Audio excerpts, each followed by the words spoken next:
Bienvenidos a las formas del miedo. Yo soy Cristian y hoy quiero llevarlos a un rincón oscuro de nuestra realidad, donde las sombras susurran y los ecos del pasado aún no se apagan. Prepárense, porque en este episodio el miedo tiene muchas formas y todas te están esperando. Comencemos. La primera historia tiene como nombre Ecos en el ático. Mi nombre es Martín Pérez. Me gustaría decirte que mi vida cambió para mejor después del divorcio, que el nuevo comienzo en ese viejo edificio fue lo que necesitaba. Pero estaría mintiendo. Algo pasó en ese apartamento, algo que me persigue incluso ahora.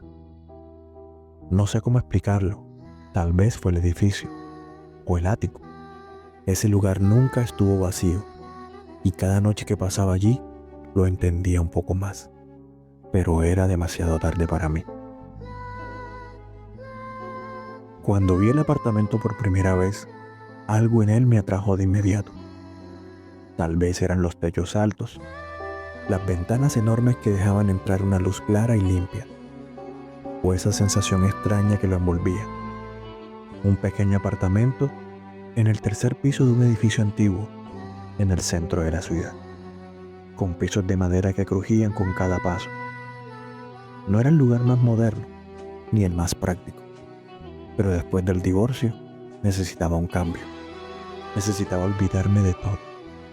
Y este lugar pareció ofrecerme eso, un refugio silencioso. Al principio, todo parecía normal. El crujir de la madera vieja, el susurro del viento entre las tuberías, esos ruidos que cualquier edificio antiguo produce. Pero pronto comencé a notar que los sonidos no venían de donde deberían, provenían del ático. No era un ruido constante, ni mucho menos. Eran golpes sutiles, arrastres leves, un gemido casi imperceptible de la madera que no correspondía al movimiento natural de la estructura. Al principio los ignoré.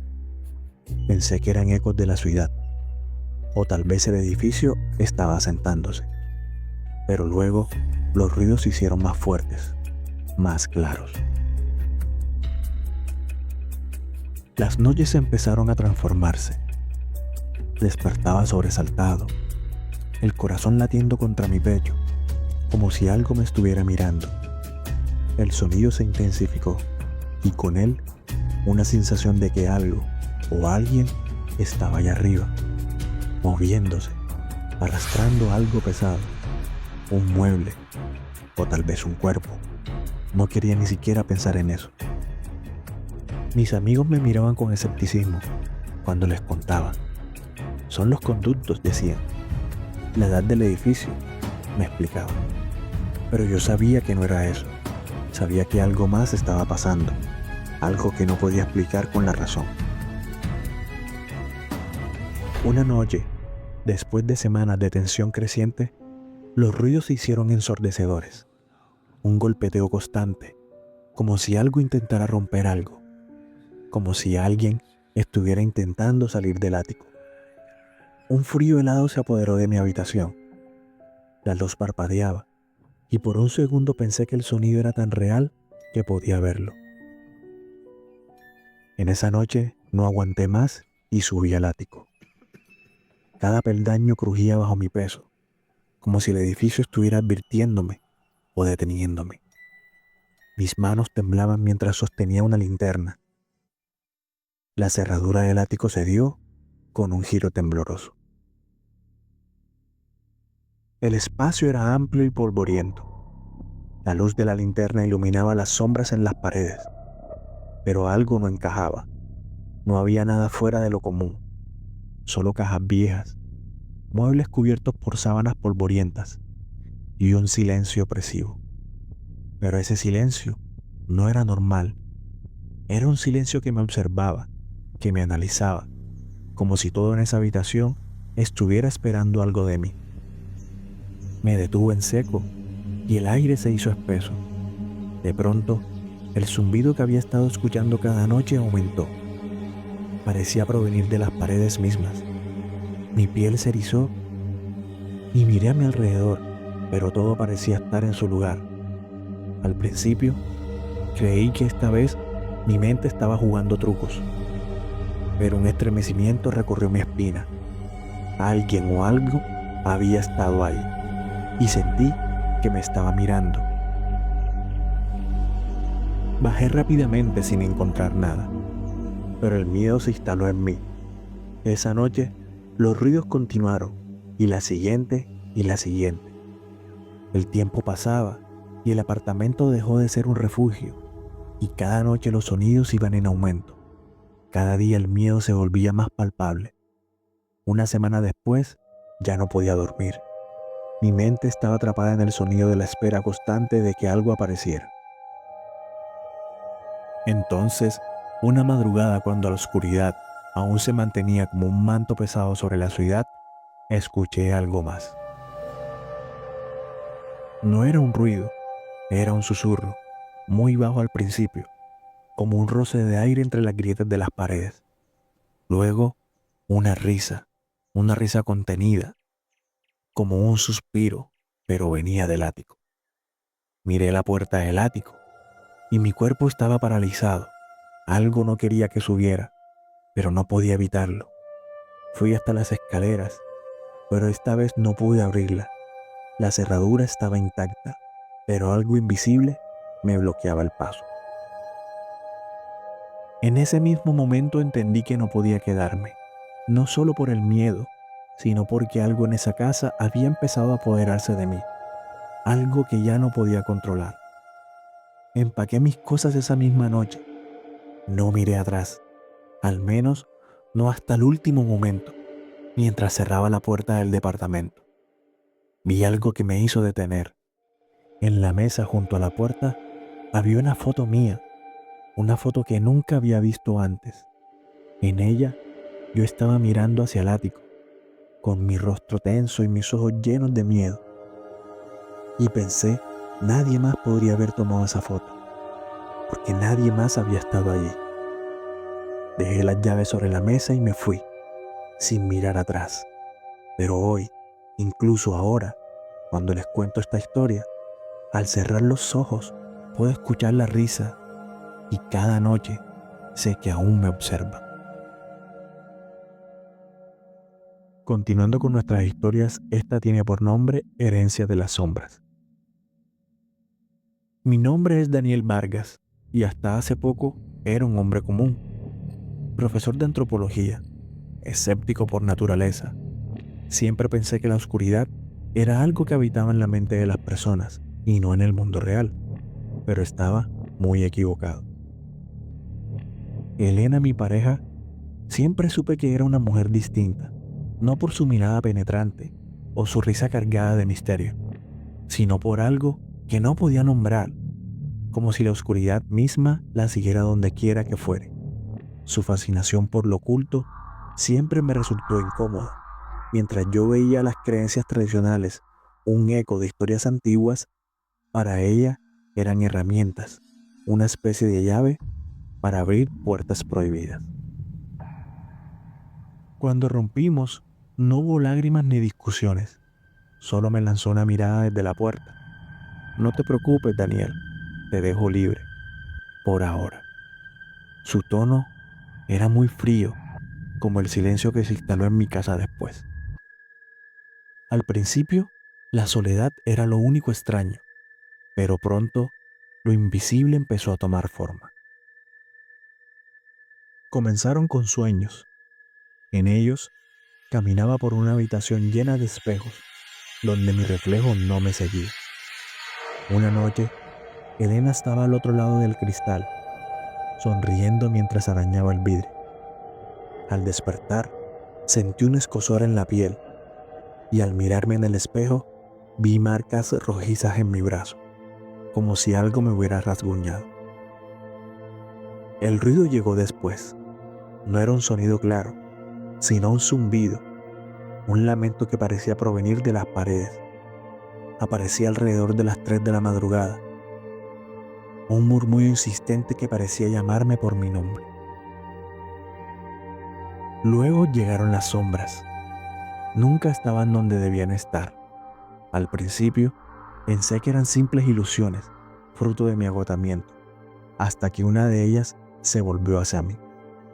Supe que era real cuando la sentí, una ráfaga helada que apagó todas las luces del departamento. Intenté ignorarlo, pero lo peor llegó cuando los objetos comenzaron a moverse.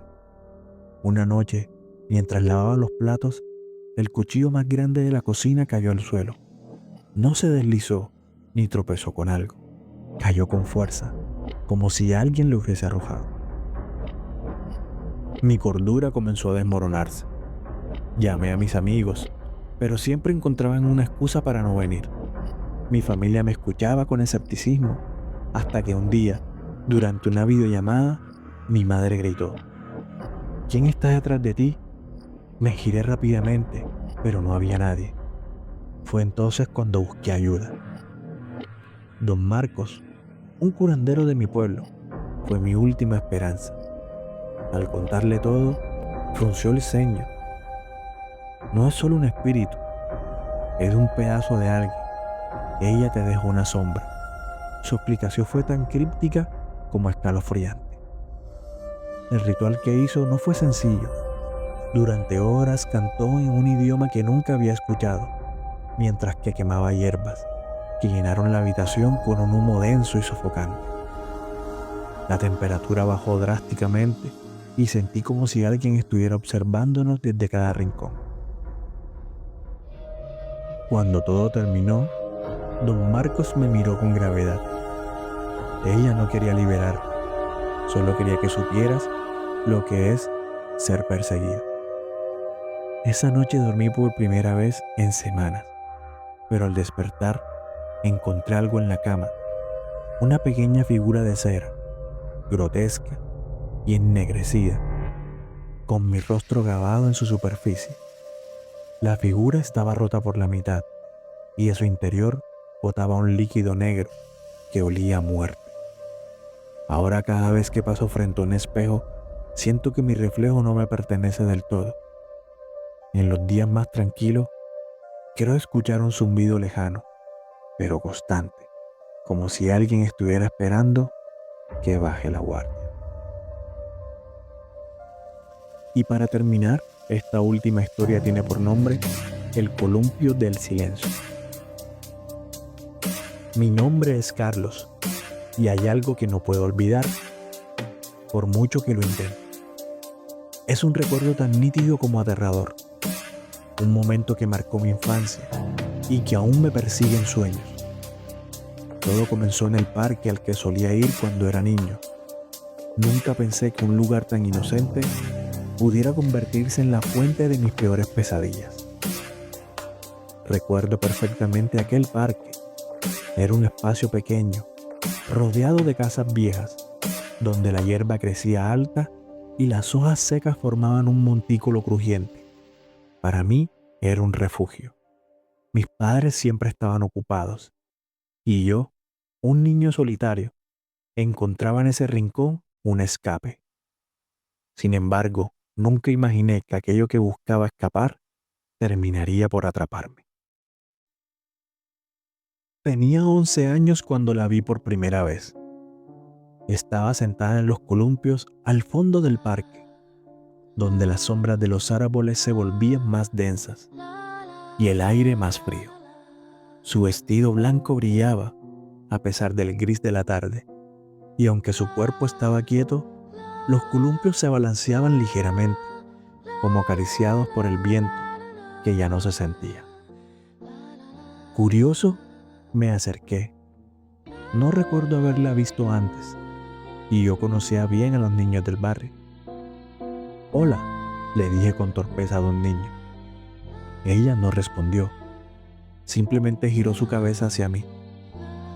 Tenía una sonrisa pálida, como si su rostro hubiese olvidado cómo expresar algo verdadero. «¿Quieres jugar?», insistí. Ella no dijo nada, pero de alguna manera sentí que me había oído. Comenzó a moverse en el columpio, lentamente al principio, pero luego Su balanceo se volvió más alto, más rápido. Fue entonces cuando me di cuenta de que sus piernas no se movían. Era como si el columpio la impulsara sola, cada vez más alto, hasta que casi tocaba las copas de los árboles. Mi pecho se apretó, pero no pude moverme. Algo me mantenía allí, observándola. Su sonrisa se ensanchó, y en ese momento escuché un sonido que no venía de ella, sino del aire a su alrededor. Una risa suave con un eco distante. ¿Estás bien?, pregunté con un hilo de voz. De repente el columpio se detuvo. Ella estaba inmóvil mirándome. Su rostro seguía sonriendo, pero sus ojos no estaban ahí. Eran vacíos y oscuros, como dos pozos que se abrían hacia algo que no podía comprender. Di un paso atrás y en un abrir y cerrar de ojos ella desapareció. Pensé que tal vez lo había imaginado. Esa noche, cuando llegué a casa, traté de olvidarlo, pero la imagen de su rostro seguía ahí, grabada en mi mente. Al día siguiente, volví al parque. Estaba vacío, como de costumbre, pero los columpios se balanceaban, moviéndose lentamente, como si alguien acabara de levantarse de ellos. Pasaron los días y la volví a ver, siempre en los columpios, siempre sonriendo. Los demás niños nunca parecían notar su presencia, o tal vez yo era el único que podía verla. Y entonces comenzaron los sueños. En los sueños ella no estaba sola. Había más niños en los columpios, todos moviéndose al unísono, todos con la misma sonrisa vacía, sus risas llenas en el aire, un sonido que no era humano, y siempre al final del sueño me llamaban con un susurro: Carlos, ven a jugar. Una tarde no pude resistir más. Me senté en el columpio junto a ella. No habló, pero sentí como si algo me envolviera, como si el aire a su alrededor se arrastrara hacia mí, frío y húmedo. ¿Quién eres?, susurré. Su cabeza giró hacia mí, más de lo que era natural, como si el cuello no tuviera límite, y por primera vez habló. No soy quien importa, tú sí. El columpio comenzó a moverse solo, arrastrándome hacia adelante y hacia atrás con una fuerza que no podía controlar. Sentí el peso de muchas manos invisibles empujándome, tirando de mí. Su risa llenaba mis oídos y el aire se volvió denso, imposible de respirar. Me desperté tirado en la hierba. El parque estaba vacío. No supe cuánto tiempo había pasado, pero desde ese día nunca volví a ser el mismo. Ahora, años después, cuando paso cerca de aquel parque abandonado, los columpios aún se balancean. El aire siempre es más frío, y aunque no los miro, sé que ella está allí, siempre ahí, observándome y esperando. Y así hemos llegado una vez más al final de un episodio. Si estas historias te hicieron sentir un escalofrío o pensar dos veces antes de apagar la luz, te invito a que me sigas en mis plataformas de Facebook o de Instagram. Comparte este video con alguien que también ame el misterio o lo sobrenatural. Y déjame en los comentarios cuál fue tu parte favorita. Tu apoyo es la chispa que mantiene viva esta llama. Nos escuchamos en el próximo capítulo de Las Formas del Miedo. Hasta entonces, cuida lo que te rodea.